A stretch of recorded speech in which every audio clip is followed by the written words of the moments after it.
What is your reaction to the exchange in the Oval Office between Donald Trump and Vladimir Zelenskyy, both in English and in French, please? We support Ukraine in its right to defend itself and to be independent. The aggressor in this conflict is Russia.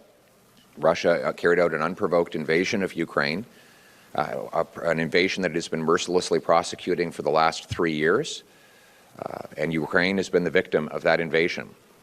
All democracies need to stand with Ukrainians and their right to defend themselves and reclaim their territory. And any suggestion to the contrary is wrong. I would further add that Canada could have helped defund Putin. We could have approved the Energy East pipeline, which would have sent 1 million barrels of Western Canadian oil to the Atlantic, where it could have been shipped to Europe. We could have approved LNG projects in Quebec and Atlantic Canada, as the Germans, the Ukrainians, the Greeks, and others pleaded with us to do. All of that would have broken dependence on Putin. But Justin Trudeau said there was no business case. He killed the Energy East pipeline, and Mark Carney supported him in killing all those projects. Bill C-69 makes it impossible to send our resources out of North America.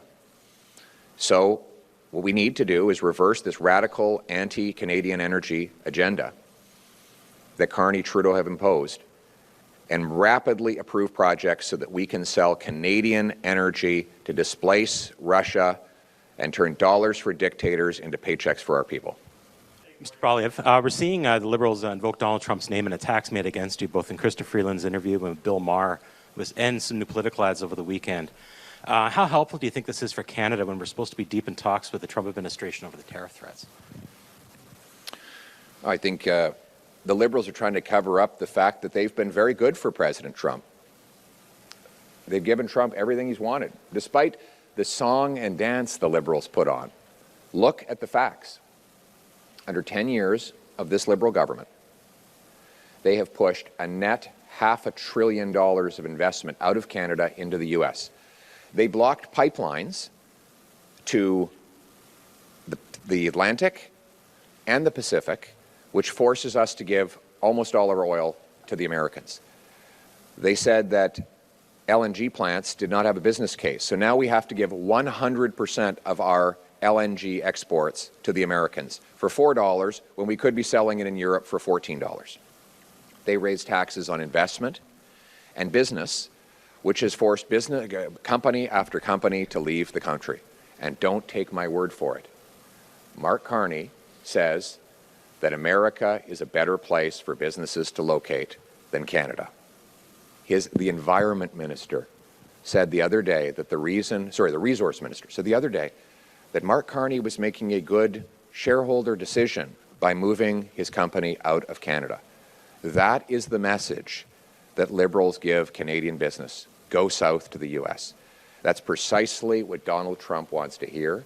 I think President Trump will be popping champagne when he finds out that Mark Carney is leading the Liberal Party, because he knows that Carney will sell out Canada again. By contrast, I will put Canada first. We will cut the taxes, speed up the projects, bring home production to our country. We will be a self-reliant, strong, and sovereign nation that restores Canada's promise. Our allies are calling for a coalition of the willing to guarantee the security of Ukraine. You talked about pipelines there, but what tangible military supports would your government provide Ukraine, and does it include Canadian troops on the ground? Thank you for your question. I haven't seen any such proposal. What I can tell you is that we've already supported, for example, giving missiles. We got a thank you letter from the Ukrainian military for the missiles that James Bazan, my shadow minister of defense, identified, and then the government eventually accepted his suggestion to donate them.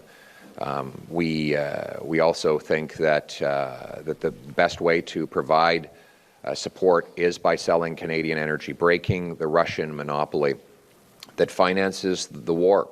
Putin has total dominance on the European energy market because Canada, under Justin Trudeau and the Liberals, has said no You know, I wonder sometimes, if we had 1 million barrels of Western Canadian oil going to Europe right now, or 3 years ago, if we had thousands of cubic feet every day of natural gas going to Europe from Canada, would Putin have been able to fund a 3-year-long war? I doubt it. But Justin Trudeau and Mark Carney said there was no business case for exporting LNG and oil. Both of them have opposed pipelines. They're on the record. Don't be fooled. The last-minute promises they make before elections are not even worth the promises, not even worth the paper they're written on. Only the Conservatives will repeal the Liberal anti-development law and rapidly export Canadian oil and gas and other materials to break dependence on dirty dictators and bring home powerful paychecks for our people. In English? Yes. Thank you. Let's not forget, the question was, what are we going to do to avoid or address a future softwood lumber crisis? It's not a future crisis. It's a present and past crisis. These tariffs have now been in place now for 9 years. After Stephen Harper succeeded within 80 days of becoming Prime Minister in convincing George W. Bush to eliminate the softwood lumber tariffs and reimburse $4 billion of wrongfully collected tariffs, the tariffs went right back in under Trudeau, and for 9 years the Liberals have failed to have them lifted. Not only that, but Joe Biden doubled the softwood tariffs on Canada. All of this before Trump. So the Liberals then went on to sign a trade agreement with Trump that allowed the tariffs to stay in place. That's one of the reasons we're in such a terrible mess. I will fight for an end to these softwood tariffs, and I would activate American home builders and young families looking to buy homes and say to them, look, you're paying more because of this tariff tax on building materials. So if you want more affordable homes, call your congressman and your senator and tell them to get the president to drop these ridiculous tariffs. Finally, why not build some homes in Canada? There's nothing Donald Trump can do to stop us from building homes in Canada. That is a homegrown business, pun intended. So if we take the GST off new homes, we incentivize municipalities and provinces to take their taxes off. Let's build hundreds of thousands of new affordable homes for our young families using Canadian softwood lumber. Thank you. Next question. Good morning. Laura Osmond with The Logic. If you could please respond in English and in French. In your Canada First speech at your rally, you spoke about leveraging Canadian energy and our cold climate to power AI data centers in the context of the tariff threat. How specifically would you leverage those Canadian advantages in the context of a trade dispute with the United States? Well, the Americans need data, and data takes energy. These data centers are they're energy-eating beasts. As I said in my speech, an inquiry to an AI chatbot takes 10 times as much electricity as a Google search. Meta, Microsoft, Google, and other tech giants are all buying or building nuclear power stations so that they can power their data centers. The Americans cannot keep up with their own demand. We, on the other hand, have a surplus of electricity, and a surplus that we could massively expand if we were to repeal the anti-development laws. We could build natural gas power plants in Alberta. We could get the politics out of the Canadian Nuclear Safety Commission to speed up safe construction of both CANDU reactors and small modular reactors. We could produce even more hydroelectricity, and we could be paid hundreds of billions of dollars for that energy to power data centers. And let's make this the place to build them. If we have fast permits and clear rules, then the data centers can be built here, and that would give us more power. Imagine if the gold of the coming century is data, and we have it on our soil, then we're the ones with the control. That's what I mean when I say, let's bring it home. In English and French, Mr. Poilievre, we are likely weeks away from an election call, and most polls show that once massive Conservative lead has withered, and the party now appears to be in a tie with the Liberals. This has come despite a near steady barrage of Conservative attacks against Liberal frontrunner, presumptive Liberal frontrunner Mark Carney, and also in the context of this Trump tariff threat, where Donald Trump has taken some constant shots at Canadian political leaders, including recently lashing out at you. Why do you think voters have appeared to be turning away from your party at this time? Well, on Mr. Trump's comments, the president says that I am not MAGA, and that's true. I'm Canada first.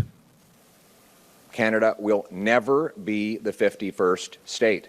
I will always put my country ahead of all others. Now, I have no doubt that the president would love to have Mark Carney as Canada's prime minister. Why wouldn't he?